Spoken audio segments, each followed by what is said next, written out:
Yes, indeed. What's going on, everybody? This is SKB Fishing. I'm out here with my buddy Dale Wyman. I consider Dale the guru of Navico products. You know what I mean? This is the guy you want to talk to. Any kind of troubleshooting, any kind of configuration, you want to reach out to Dale. And the best way to find Dale is just follow hashtag Anglers Unite, and you'll see that in this post right now. So right now I got my Ghost trolling motor, man. I got my new RoboCop type trolling motor. I'm really feeling it. And I did all the physical installs over the last few days. It was really cold. And before I go do any kind of water test, I reached out to Dale, and Dale told me I need to do a couple updates on my unit and my trolling motor foot pedal. And we have to go into configuration mode and do a couple things. So I'm going to record that and help you guys out while we get this done. All right?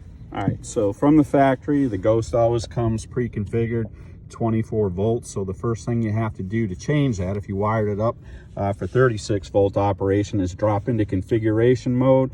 You do that by pressing and holding the 2 and 3 buttons together. It'll go into configuration mode. And now what we're going to do is we're going to just press not the power button, but I refer back to this real quick. So the battery test repeatedly until the 36 volt indicator is on. You can see it alternate. So there's 36. Yep. All right, and then to save it, what we have to do is press and hold the battery test key, and you'll hear the beeps in the indicator. Here we go.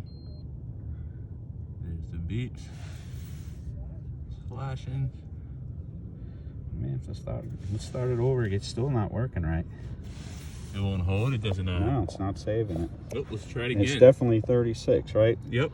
All right, so press and hold the battery key test. The battery test key to save. The direction indicator flashes 3 times and 3 long beeps. It's usually faster than this. Oh, okay. Try this one more time here. You ready? Oh, so it's usually more like instantaneously then, is that what you're saying? We're gonna start. Yeah. Okay, yep.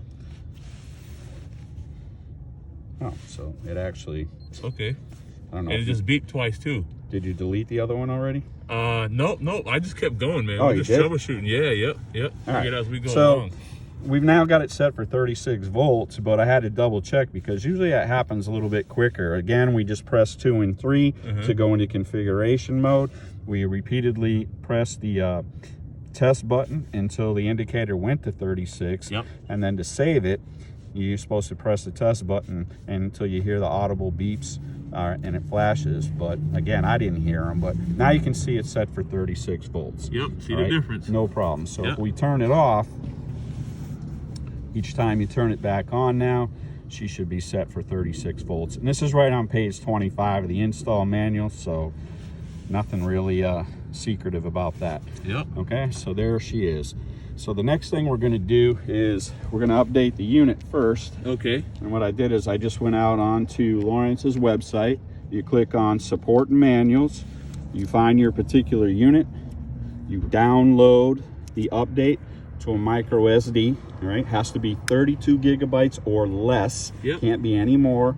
And then you download your particular file. You drop it into, you can do the updates on the unit by turning it off with the card in. But what I do, there's 2 ways to do it. You can just put the card in. You can see Sharon's still got to register this. We'll take care of that after. So once the card is in there, we're just going to say not now to this. And what we're going to do is in here first, I'm just going to stop the sonar so the transducers aren't pinging away. And if you press the pages button, you're going to see storage right here. And there's 2 micro SD slots in a 12 and a 16, so it's in the memory card top. And what we're going to do is we're going to look for the HDS Live update. These are all the most recent. So 20.1-64, most recent. So you just touch it, say upgrade. You got to make sure we got plenty of power, right? Your battery's not going to cut out on us. Plenty of juice. We got the Cody Lithium 100A batteries right now. We got plenty of juice. Because you'll see the warning in a second. So once I select the file, upgrade, this display. All right, you see it reboot. All right. It doesn't take very long. So once it reboots, you're going to get an indicator bar like you do on your computers and your PCs.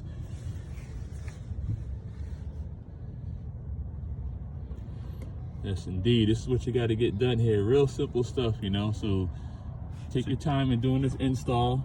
You know, it's got a few connections you got to do, and obviously a couple updates, some configurations. And once that's all done, then you got to get on the water. And I think I still have to do the keel offset, bow offset. And then you have to calibrate the 0.1 compass. So the bow offset we can do right here in the parking lot. That's the best way to do it, is off the water, and then you'll have to get out on the water. Very simple process. Again, page 25 of your manual, and it'll basically tell you to enter configuration mode, hit the appropriate button on your Ghost, and make a 390-degree turn. And that's how you calibrate it at, you know, you can't make the turn too sharp. So it should be a calm day. Should have plenty of room to give your boat the room to make that kind of a circle. I should be able to find a spot somewhere on Long Pond Lakeville to do this. There you go. So you consider this a 0.1 intended? I'm sorry, if I referred to it as a 0.1, it's not. It comes with the Ghost, and it's a heading sensor. Gotcha. So I'm calibrating the heading sensor when I do that big rotation. Exactly. Okay, cool. Yeah, I can't do that on the river up the street because it's not wide enough for me to do I call it a 0.1 compass, but it's actually referred to as the TM1, the trolling motor compass that comes with the Ghost. So you can see, again, progress bar, real important. Do not turn off during update, as it may damage your device. It's real important. Don't do this if you have any chance of somebody interrupting the power, or you know, you don't have adequate power to power your units up, because you can, it's like a PC really. And Sharon, you know, you've been in beta all your life working in that. If you are updating a server or anything else and you blow it right in the middle, or someone trips over the power cord, it's basically a start over. Yep, it's a done deal. Yeah, it's like trying to grill food and you run out of gas. So when it's done, it's going to reboot, and then after that, what I'll show you real quick. It's pretty mild out here. Actually, we're sitting in the sun now. Yeah, we're above freezing right now, man. So, but you know where we're at right now. We're in the parking lot of Cabela's. You know, I ain't sponsored by Cabela's, but I do give them some of my credit card money. You know, so. And I'll be here promoting Navico products this Saturday. They'll be down here this Saturday promoting Navico products. You know, stop on in. I'll be in Foxborough the next day. Nice. Busy month. Me, I'll probably be on the Potomac River in Maryland, but I'll be jealous. Got to get the systems check going on, you know. So like we said, we already configured the Ghost trolling motor pedal, and now 36 volts. See, I'm at 36 volts now. I got 3 DL100AH batteries in the back. You know, I might show you guys that, I might not, but that's another video. And I'm just updating my HDS Live unit. You know, one of the key cool features of this trolling motor is that you can it's fully integrated with the pedal and your Lowrance HDS Live unit. And so I was going to get an Elite FS just to take advantage of forward-facing sonar. Then I did a little more research and realized to maximize this trolling motor, I should set up a NEMA backbone and get myself HDS Live, and then obviously find the guru Dale Wyman to get me all going. You can still do the whole NEMA 2000 system with even the Elite TI2 and the Elite FS, certainly. So any of those systems, so you get full trolling motor control and functionality with all 3 of those units? Yes. Okay. Yeah, and the carbons. Okay. So I could have got an Elite FS. But, and actually, a lot of guys are looking for carbons right now, which are great units because they're fully compatible with Active Target as well, which Sharon mentioned. So I'm going to leave the card in there right now, but I'm going to show you real quick how to check your system.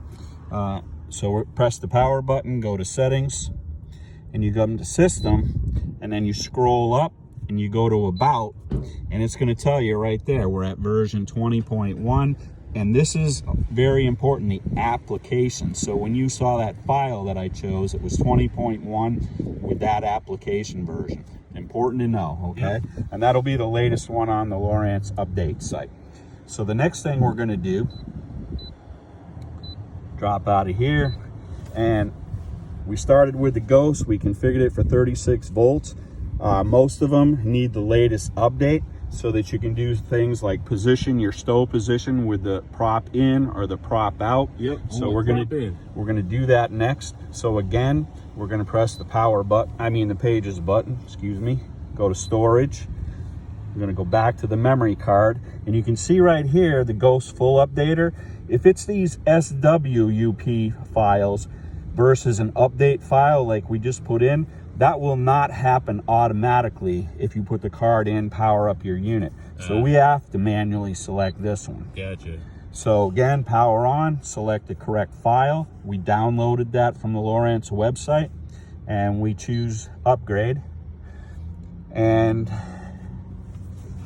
says start upgrade. So if it comes up like this, then Sharon has probably already got the latest version on the Ghost. All right. Okay. Otherwise, the file would be there. That's what I was thinking too. You know, So I got my trolling motor just a few weeks ago, and obviously these came out a year ago. And as with anything, you're gonna do your pre-update installs once you re-engineer things and figure out what you didn't do. You know. Exactly. So we'll just check that again, and it's right there, the updater. And again, if it doesn't come up with that, then he should be already up to date, and so should you if you buy one. And the way we can test that right off the bat is we'll come out of here, and what we'll do is we'll go back to settings, and we're going to go to autopilot, which your Ghost is basically your autopilot, right? You can do anchor lock, you can do certain course maneuvers and routes. So we're going to drop into that.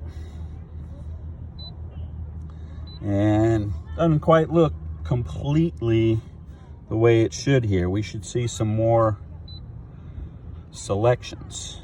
Interesting. Okay. Yeah. So I think what we'll pause for a second, and I'm going to check the file, and then we'll come back. Yep, we'll close out this video and open with a part 2. We're going to do some troubleshooting right now. Get right back to you.